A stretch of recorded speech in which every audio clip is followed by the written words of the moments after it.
Aduh, kok telinga aku gatal sih? Nah. Kamu korek kuping pakai cotton bud sih? Emang harusnya pakai apa? Kan korek kuping emang pakai cotton bud. Nah, ketahuan nih, belum follow Instagram Koklea ya? Hah, Koklea? Apaan tuh? Apaan tuh? Kamu nanya. Kamu bertanya-tanya. Ini aku kasih tahu ya. Telinga adalah salah satu indera yang sangat penting untuk kehidupan sehari-hari yang berfungsi sebagai pendengaran dan mempengaruhi keseimbangan tubuh kita. Telinga memiliki 3 bagian penting. Yang pertama, telinga bagian luar, telinga bagian tengah, dan telinga bagian dalam.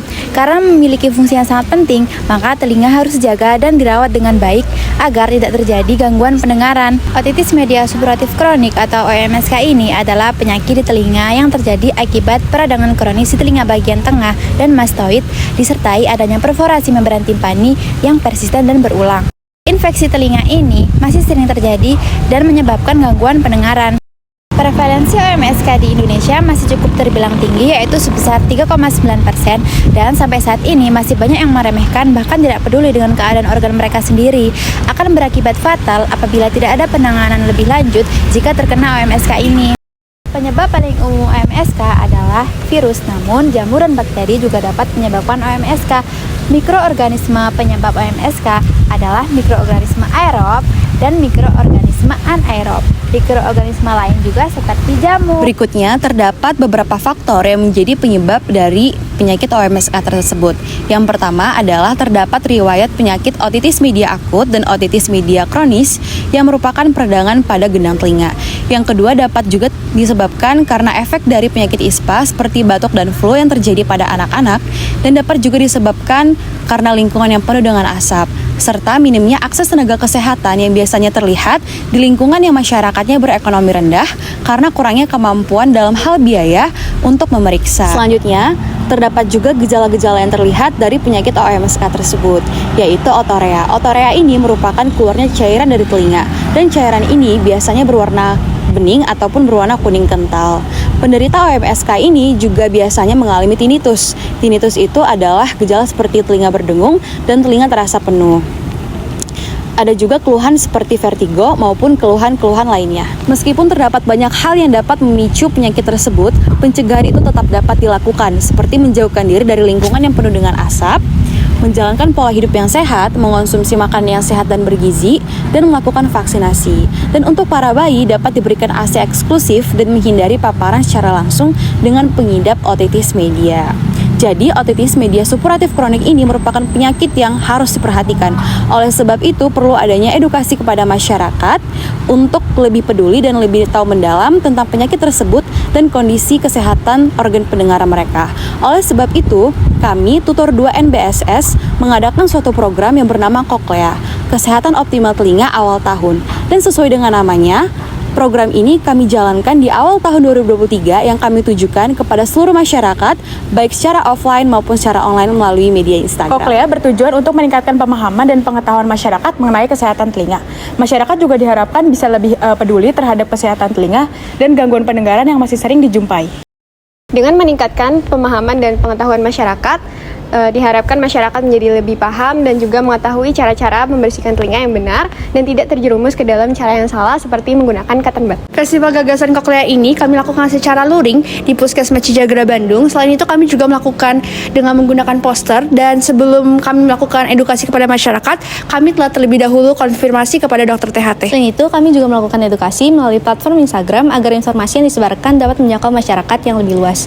Pada platform ini, kami melakukan edukasi melalui unggahan Instastory, unggahan foto, dan juga video. Konten di Instagram kami mencakup konten yang pertama adalah edukasi mengenai OMSK yang meliputi etiologi, epidemiologi, treatment, dan juga prevention. Selain itu, untuk konten yang kedua adalah sesi tanya jawab bersama dengan Dr. THT. Konten yang ketiga adalah overview of Koklea yang kami upload melalui Instagram Feeds, dan konten yang keempat adalah mini games yang berupa mitos atau fakta yang kami upload melalui Instastory berisi seputar pertanyaan mengenai otitis media supuratif kronis. Pendekatan yang kami gunakan adalah dengan menggunakan bahasa yang digunakan masyarakat sehari-hari dan menggunakan desain yang menarik. Dan target kami dari Festival Gagasan Koklea ini adalah seluruh masyarakat yang menggunakan Instagram Cijagram dan juga seluruh pasien yang atau pengunjung yang ada di Puskesmas Cijagram. Festival Gagasan ini berjalan sejak Senin 19 Desember 2022 Sampai dengan Kamis 4 Januari 2023. Dari mulai latar belakang sampai dengan inovasi gagasan yang telah kami jelaskan, ada juga kekurangan, kelebihan, peluang, sampai ke ancaman. Dari segi kekuatan, melakukan edukasi di Puskesmas merupakan peluang besar bagi kami untuk memberikan pengetahuan mengenai mulai dari definisi sampai ke pencegahan penyakit otitis media supuratif kronik. Selain itu juga hal ini diperkuat dari setiap konten, brosur sampai ke poster yang telah kami publikasikan, telah disupervisi dan juga dikonsultasikan kepada dokter spesialis THT sehingga tidak akan memicu kekeliruan. Selain itu juga Instagram sebagai media utama publikasi kami memberikan akses yang mudah bagi audiens dan juga luas serta tidak terbatas oleh ruang dan waktu, ditambah juga dengan adanya mini kuis, game interaktif sampai ke sesi tanya jawab dengan dokter spesialis THT. Dalam segi kelemahan, minimnya atau kurangnya pengalaman kami dalam turun langsung ke masyarakat menjadi salah satu tantangan sendiri bagi kami. Untuk peluang yang pertama, edukasi dilakukan di Puskesmas sehingga secara tidak langsung kami sudah mendapat audiens dari yang berobat. Lalu yang kedua, Instagram memiliki fitur explore sehingga memudahkan kami untuk menyebarluaskan postingan. Dan yang ketiga, Instagram banyak digunakan oleh remaja sebagai target audiens kami. Dari segi ancaman, pada algoritma Instagram tidak menampilkan suatu unggahan berdasarkan urutan terbaru. Dan juga walaupun mayoritas audiens merupakan pengguna Instagram, ada beberapa pihak yang tidak menggunakan Instagram sebagai media sosialnya.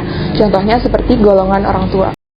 Berdasarkan data yang tersedia, prevalensi kasus otitis media supuratif kronis memerlukan solusi pencegahan yang efektif, efisien, dan juga inovatif, yakni dengan kami melakukan edukasi secara luring maupun daring kepada masyarakat. Edukasi luring kami lakukan melalui penyebaran informasi pada poster kepada pengunjung di Puskesmas Cijagra, Kota Bandung. Sementara edukasi secara daring kami lakukan melalui akun Instagram kami yang berisi konten disertai dengan hiburan terkait dengan kesehatan telinga. Dengan adanya edukasi ini, kami berharap bisa memberikan wawasan baru khususnya kepada masyarakat tentang kesehatan telinga dan dapat menurunkan angka kasus kejadian dari otitis media supuratif kronis. Adapun saran yang dapat kami sampaikan dengan diadakannya kegiatan ini yaitu supaya anggota kelompok 2 tutor NBSS bisa lebih aktif untuk mempromosikan serta melakukan media bombing pada akun Instagram Koklea agar nantinya informasi yang diberikan secara daring dapat mencakup masyarakat yang lebih luas lagi. Mulai sekarang, aku sengaja untuk kata batu. Oke ya.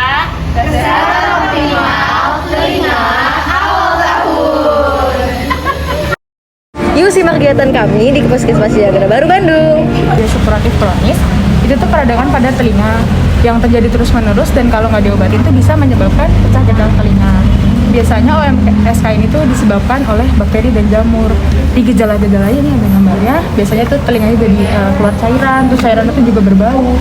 Terus juga bisa menyebabkan gangguan pendengaran telinga. Nah, salah satu penyebab yang paling sering terjadi itu karena kebiasaan mengorek-ngorek telinga. Kita suka ngorek-ngorek telinga nggak? Iya. Kalau gatal. Kalau gitu habis ini jangan dilakuin lagi teh, soalnya kalau korek-korek telinga tuh bisa nyebabin kotorannya makin ke dalam, terus nanti ujungnya gendang telinganya pecah, jadi bisa peradangan. Nah, kalau misalnya telinga teteh kotor, sebenarnya telinga kita tuh punya mekanisme membersihkan telinga sendiri.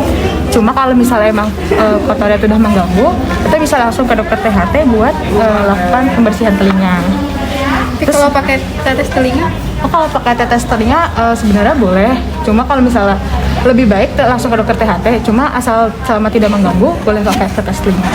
Gitu. Tapi kenapa kalau pakai tetes telinga? Kan ditetesin, terus suka nggak kedengeran deng?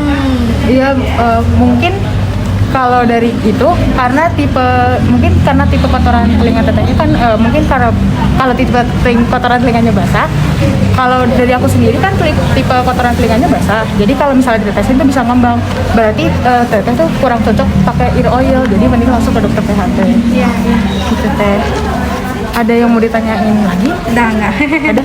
Oke.